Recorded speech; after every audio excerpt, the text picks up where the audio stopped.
টাকা বাড়ি করছি, ঠিক আছে, হুম হুম 1 কোটি টাকা বাড়ি করছি। এখন 1 কোটি টাকা বাড়ি করার মধ্যে এখন আমার ঘরের একটা ঘরের মধ্যে যদি খোলা যদি দেখা যায়, তো জিনিসটা ভালো না খারাপ? না এটা জিনিসটা ভালো না খারাপ ঠিক আছে এটা। খারাপ না? হ্যাঁ তাহলে এই যে পদ্মা সেতুটা যে করছে, হুম তাহলে একটা একটা নাট যে ঢেল হইছে, এখন একটা নাটের ঢেলের কারণে পুরো ব্রিজটা যদি ভাঙ্গে যদি পড়া যায়, হুম তাহলে হাজার হাজার মানুষ যাতায়াত করে। তাহলে এই মানুষটি যদি মারা যাইতো, তাহলে এই মানুষটির দায়ভার কারা নিত? তোমার শেখ হাসিনা সরকারে নিত, না পাবলিক ওই নিত? হেয়া তো এটাই এটার তো উত্তরটা তুমি আগে দাও। এটাই হলো আল্লাহর আল্লাহ যে কারে কোন ছিলেন মারবো বা আল্লাহ কেউ রসিলে মারতো না।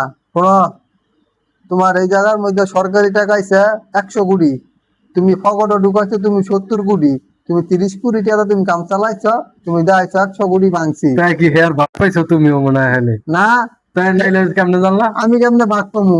আমার বাড়ি হইছে নারায়ণগঞ্জ, আমার তো ভদ্রা শুধু কাজ লাগে না।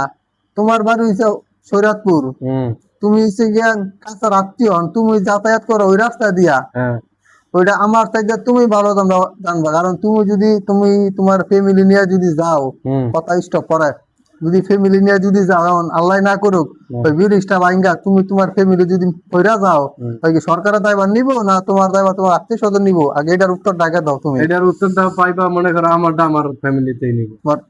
তো আচ্ছা আমারটা আমার তোমার, ফ্যামিলিতেই নিব। আচ্ছা তা তোমার ফ্যামিলি নিব, যখন মিডিয়ার লোক যখন দেখবো, মিডিয়ার লোক যখন দেখবো এই জায়গার মধ্যে এটা কিভাবে অ্যাক্সিডেন্ট হয়েছে, কিভাবে দুর্ঘটনা হয়েছে, তখন তো তদন্ত করে দেখবো ব্রিজের মাল খাইতে পারছো?